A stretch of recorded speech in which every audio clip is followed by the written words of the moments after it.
What's up, guys? Welcome to Blake's Garage. So today we're going to be doing a little bit more to the Berty 30 right here. As you can see, I have it in the garage, so that's actually really nice. I was able to kind of maneuver my stuff a little bit out of the way now that the Mustang's gone, so that's cool. Definitely have a lot more room. You know, if I pull the 37 over a little bit more, maybe I can get even a little bit more room. However, I think what we're going to start on today is a little bit of cage prep. So you guys just saw the video the other day of the carbon fiber sunroof delete. This was installed because, first off, it's awesome. Secondly, I need to remove the whole cartridge for the sunroof and all that stuff, and a lot of the interior stuff is going to get gutted. So I was originally going to go with a full spec E30 cage. However, I've now decided, because I'm driving this one a little bit more on the street, I'm just going to go with a half cage for now. In the future, if I quit driving it as much on the street, I will definitely finish out the cage. It's actually just half the cost, so that's really nice. And it is still going to be set up like a spec E30 roll cage. It's just going to be the half. It's not going to have the door bars and the down tubes in the front, but it'll still be safe and it'll be good for putting in the Sparco EVO racing seat, and we're going to be putting in the harnesses and all that stuff. Now, I don't want to run a harness bar because that is kind of actually dangerous to run a harness bar, because all it really does is just stab you in the seat, and then if you roll over, your neck just goes and that's not cool. You don't want that, because that's not good, and your head falls off and your spine compresses and you die or break your back. Not cool. So a roll cage is definitely a better option. Now, what I think we're gonna do first today, probably in this video, is just working on gutting. There is a lot of stuff in here that needs to come out, and we're gonna figure out like how much weight this actually removes. So first off, take this bad boy out. Oh yeah, I mean, that weighs a good 20 pounds right there. I don't know. And I'm gonna be removing all of this sound deadening. Look at that, that stuff is thick. So we'll take the spare tire out. I really don't even need this thing in the car.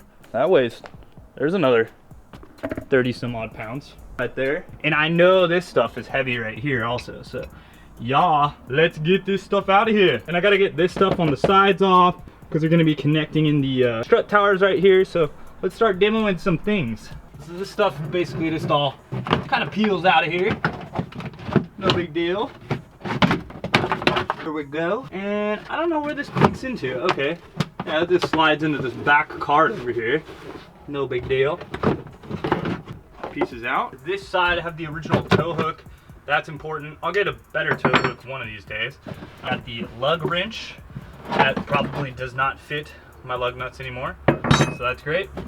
There's no jack in this car, so that's why I say the spare tire is kind of useless. I mean, so you have a friend pull over with a jack or something, but it's not going to help you out too much.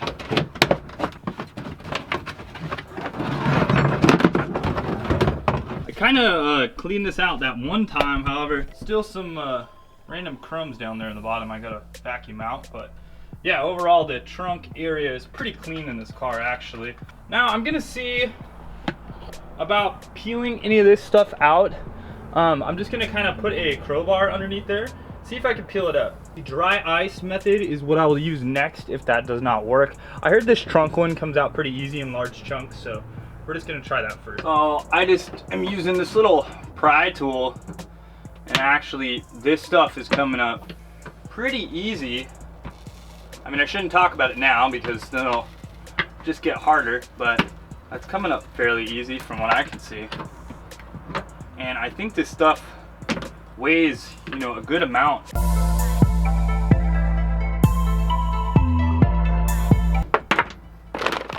Okay, next part is to remove the sound deadening from underneath the gas tank. Took the seat out right there, that just pulls up real easy. This is just a little piece of insulation that I'll pull up. I think I'm gonna remove the back seat here right now. It's just two little bolts. Just undo these little screws right here, and then you're able to unhook the seat, and then you can take the seat out. Got that seat out.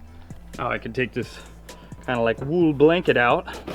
That's just kind of up here, keeping stuff looking nice. But get out of here, make room for down tubes and all that stuff. At one point there was a mouse in this freaking car from the previous owner. They had this cool little thing, so I just left it. There's the rug deal. I don't even know what you want to call this.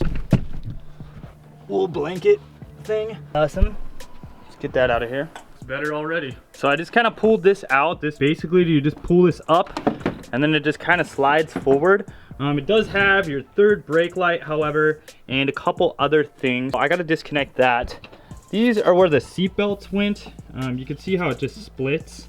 You basically just open that up and then you're able to slide the seat belt out and put it back out of that hole right there. Now, all right, so I got that piece all out.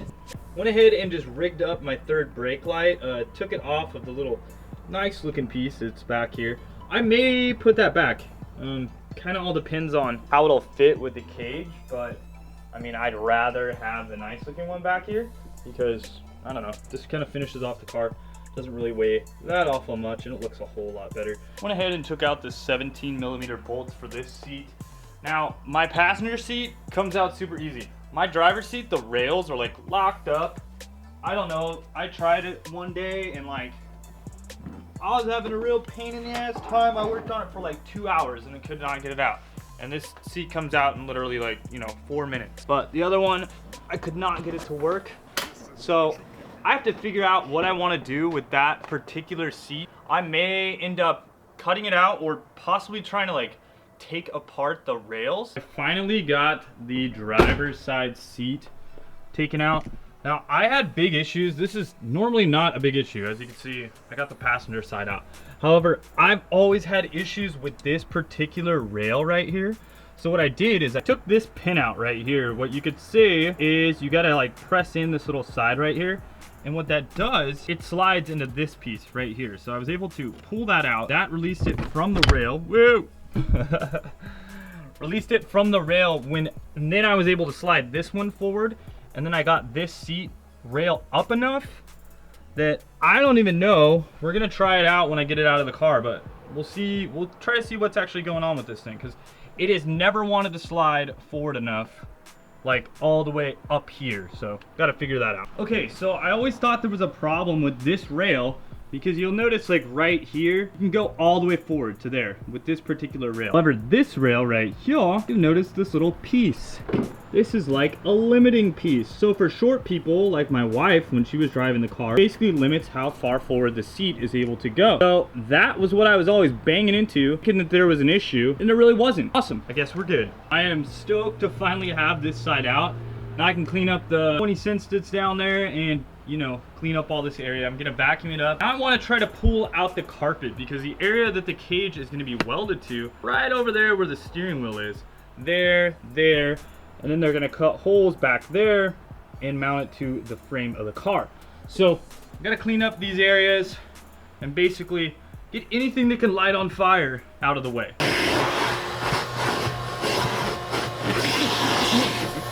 Nasty. I took this weird screw that I've always had in there out, so that's interesting. I'm gonna go ahead and take this little handle off, take the boot off, that just squeezes and pops up over the top.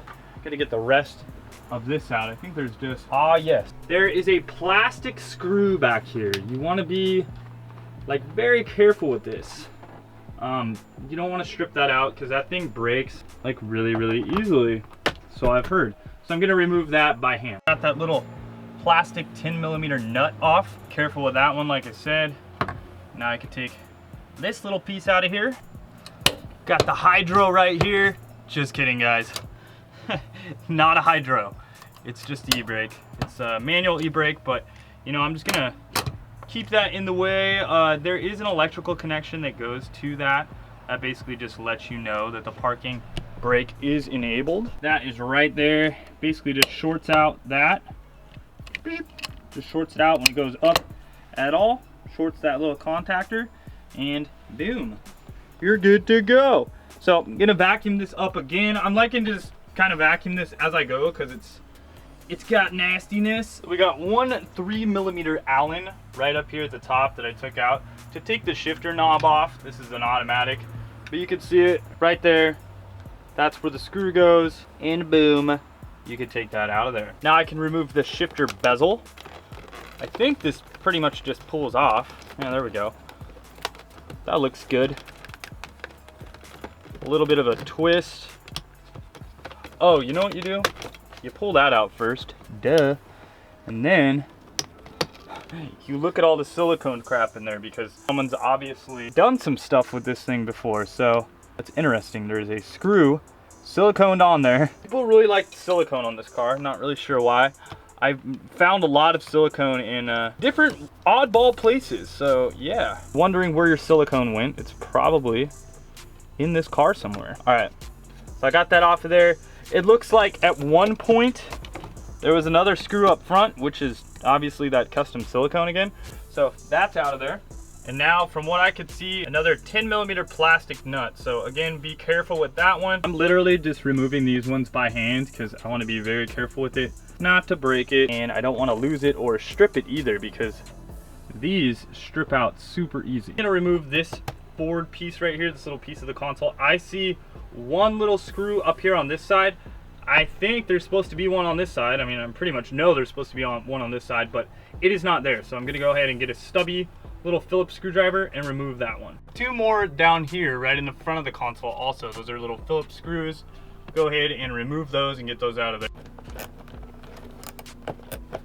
All right, so I thought that was a Phillips, whoops.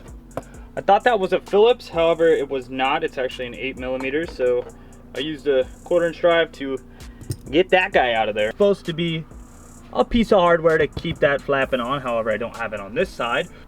Okay, now I should be able to kind of just slide this forward.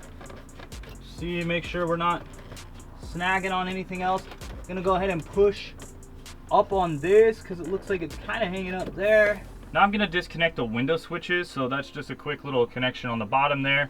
Go ahead and disconnect those and pop those out of the switch thingy. Time to remove this piece right here. So first off, what I'm gonna do is remove that 17mm for this seat belt bracket right here.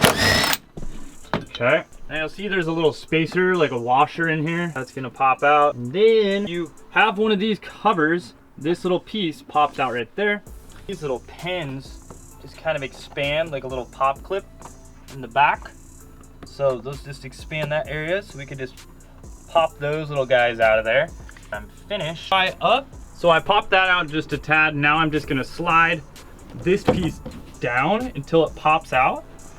And we can see this one is still in place. Oh, there's that other piece too that fell on the inside. Who knows how long that's been down in there. And yeah, now I can go ahead and just take the seatbelt out of here. Just kind of twist it and maneuver it however you need. Now, some of this stuff I am gonna put back in the car because, well, it looks a whole lot better with it in there, and it doesn't weigh that awful much, probably about 1 pound or 2, I would think, for probably like 1 pound, I don't know. I'm gonna take these little trim pieces off. Basically, all you gotta do here is you pry up and then you slide it. That's how these come off. Pretty simple, and those are the tabs that they kind of go on. After the fact, you could probably pull these out and then put them back in so that you slide it in one motion and just click it down. However, I found that's the best way to take them out. All right, so I'm kind of pulling out the carpet now. Disconnected the gas pedal down here so I could pull it over. Just gonna kind of start pulling stuff out how I can do. It's a wet spot over here, so it was raining today. Hopefully that was just coming in from some random hole on the outside. Hopefully that's not something bad, but we will find out here soon. This part here is going pretty well. As far as this part, I'm gonna just kind of try to yank up. Okay, that's juicy right there. That is probably gonna need a little bit more sealant in that hole because yeah, it's kind of gross. Pretty much got this side all out. I just cut it up there by the dash because it got really difficult. I'm not trying to remove the whole dash right now. I do a full cage when I finish out. We're just going half cage for now because I'm street driving the car. Then we'll do the rest of that. But for now, yeah, the dash is staying in. Not gonna lie, sucks to get the carpet out of here. It's not the easiest task.